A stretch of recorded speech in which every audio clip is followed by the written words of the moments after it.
अक्सर आपने सुना होगा कि नबी सल्लल्लाहु अलैहि वसल्लम की हदीस मुबारका है, उसका मफ़हूम ये है कि जब भी किसी इंसान को छींक आए तो वो अपना हाथ उल्टा करके आगे रख दे और हमेशा छींक के इख्तिताम पर अल्हम्दुलिल्लाह अल्लाह का शुक्र अदा करे।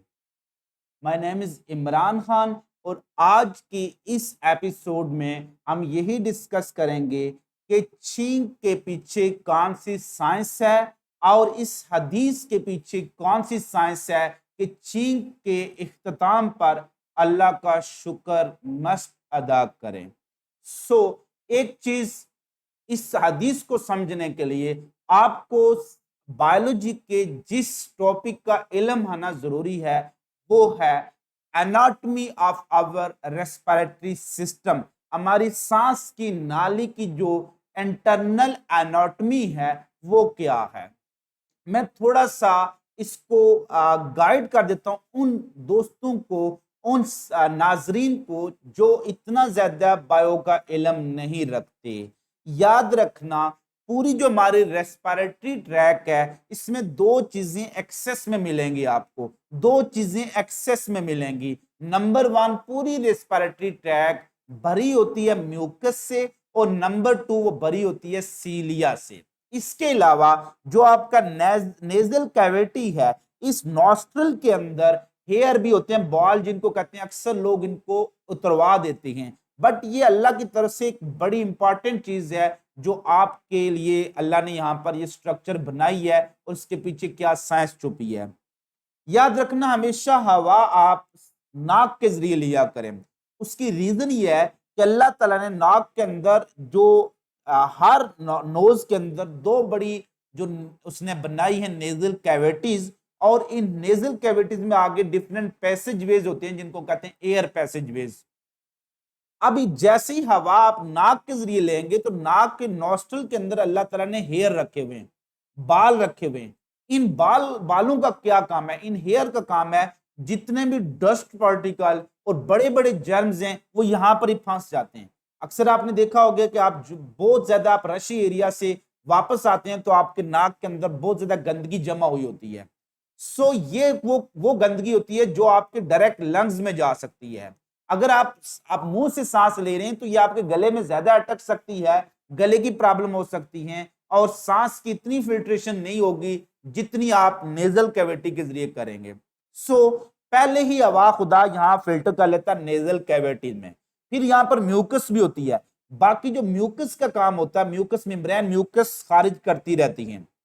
ये म्यूकस मेम्ब्रेन या ये म्यूकस क्या करती है, हवा में मौजूद छोटे छोटे जर्म्स, माइक्रोस्कोपिक डस्ट पार्टिकल, उनको निकाल लेती है। तो म्यूकस और इन नॉस्ट्रल का मेन फंक्शन क्या था, फिल्ट्रेशन ऑफ एयर। जैसे आप बाइक या गाड़ी का फिल्टर चेंज करवाते हैं ना, अब देखें कि अल्लाह ने आपके अंदर कुदरती तौर पर ये फिल्टर रखा हुआ है, अल्लाह ने आपके अंदर कुदरती तौर पर ये फिल्टर रखा हुआ है। आपको फिल्टर चेंज करवाने या ट्यूनिंग करवाने नहीं जाना पड़ेगा। हाँ, नाक को खुद साफ करना पड़ेगा कि ये फिल्टर साफ रहे।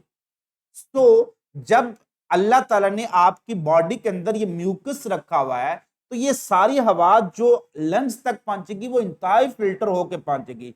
क्योंकि lungs are the most exposed area to the germs, इसलिए रेस्पिरेटरी इंफेक्शन बच्चों में बहुत ज्यादा होती है क्योंकि हवा डायरेक्ट आपकी बॉडी में जा रही है। बाकी सारे एरिया कवर होते हैं, डायरेक्ट कोई भी चीज आपकी बॉडी में नहीं जा रही होती है। या मुंह के जरिए आपको इन्फेक्शन होगा कोई चीज खाने से, या हवा के जरिए आपको रेस्पिरेटरी इन्फेक्शन होगा। अब खुदा ने जो म्यूकस आपकी इसके अंदर रखा हुआ है पूरी नेजल कैविटी और पूरी रेस्पिरेटरी ट्रैक में, ये हवा को फिल्टर करके लंग्स पर भेजता है ताकि कोई जर्म्स ना चला जाए। अभी आप देखें कोरोना वायरस है, जितने भी ये डिफरेंट वायरस होते हैं ये हवा में मौजूद होते हैं, जितने भी जर्म्स होते हैं, पोलन्स होते हैं, ये हवा में मौजूद होते हैं। डस्ट बहुत ज्यादा होती है हवा में, लेकिन जब हवा आप लंग्स तक ले जाते हैं वहां पर तो नहीं डस्ट पहुंचती, वरना आपको तो हर महीने बाद जाकर डॉक्टर को कहना पड़ता है कि सर मेरे लंग्स की ट्यूनिंग कर दें। तो इतनी गंदी जो हवा है, आप देखें 2 मिनट के लिए आप बाइक या गाड़ी बाहर खड़ी करें तो वो डस्ट से भर जाती है, लेकिन आप जो सांस लेते हो खुदा ने ऐसा मैकेनिज्म रखा हुआ है कि वो फुल फिल्टर होकर आपके लंग्स तक पहुंचती है। अगर ये फिल्टर ना होती आपकी एल्वोलाई डस्ट और जर्म से भर जाती है, आपकी डेथ हो जाती।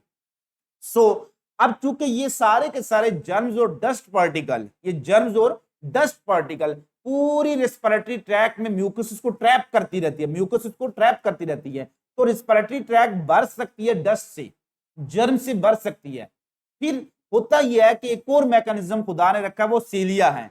सीलिया प्रोपेल बैक करते रहते हैं, पीछे की तरफ मूव करते रहते हैं, वो सारा डस्ट जमा करके वापस आपके थ्रॉट की तरफ भेजते रहते हैं, वो सारे डस्ट जमा करके, वो जर्म जमा करके थ्रॉट की तरफ भेजते रहते हैं। जब इनका प्रेशर बाज का, आप देखें ना, अक्सर आप देखें कि बहुत ज्यादा जहां डस्ट होती है आपको छींकें आना शुरू होती हैं, उसकी रीजन ये होती है कि जब बहुत ज्यादा डस्ट जमा हो जाती है, ये जर्म जमा हो जाते हैं, तो आपको एक एयर प्रेशर ग्रेडियंट क्रिएट होता है, जिसकी वजह से आपको जोर से छींक आती है, एक फोर्सफुल एक्सपायरेशन होती है। इस फोर्सफुल एक्सपायरेशन में मैक्सिमम हवा आपके लंग से बाहर आ जाती है, वो तकरीबन जो उसकी अमाउंट होती है वो 3.5 लीटर हवा बाहर आ जाती है, जिसको हम कह रहे होते हैं जो फोर्सफुल एक्सपायरेशन। अब जैसे ही वो फोर्सफुल एक्सपायरेशन होती है, तो पूरी रेस्पिरेटरी ट्रैक में जो मौजूद जर्म्स थे, जो डस्ट पार्टिकल थे, वो सारे उस छींक के जरिए बाहर आ रहे होते हैं। अब ये जर्म्स आगे अगर कोई इंसान खड़ा है, आप उस पर छींक रहे हैं, तो सारे जर्म्स उस पर चले जा सकते हैं। इसलिए कहा गया आगे हाथ रख लें ताकि आपके जर्म्स किसी दूसरे को नुकसान ना पहुंचाएं। या आप ऐसे कर लें, जब जैसे कोरोना वायरस के एसओपी में आता है, तो आप जब छींकते हैं तो वो वायरस आपकी बॉडी से दूसरे ऑर्गेनिज्म में शिफ्ट हो सकता है, मिस्ट के जरिए, ड्रॉपलेट के जरिए।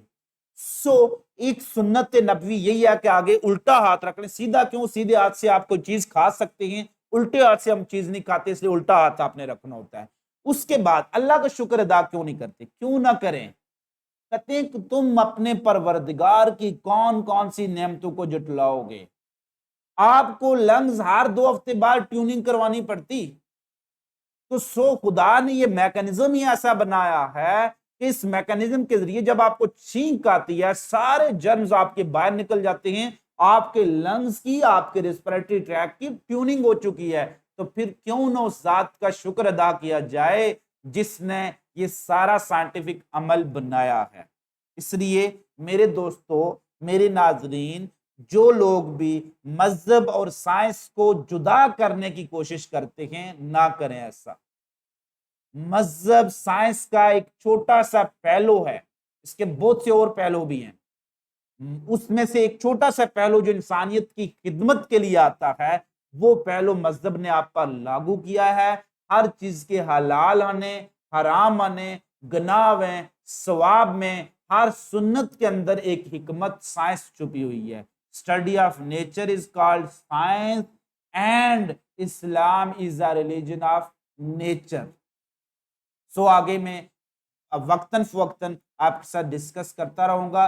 कोई भी आपका मजहब से रिलेटेड क्वेश्चन हो, जो साइंटिफिक क्वेश्चन जिसका आप आंसर चाहते हैं, आप कमेंट सेक्शन में जरूर कमेंट करें। I will try to research and give you a detail knowledge about that point.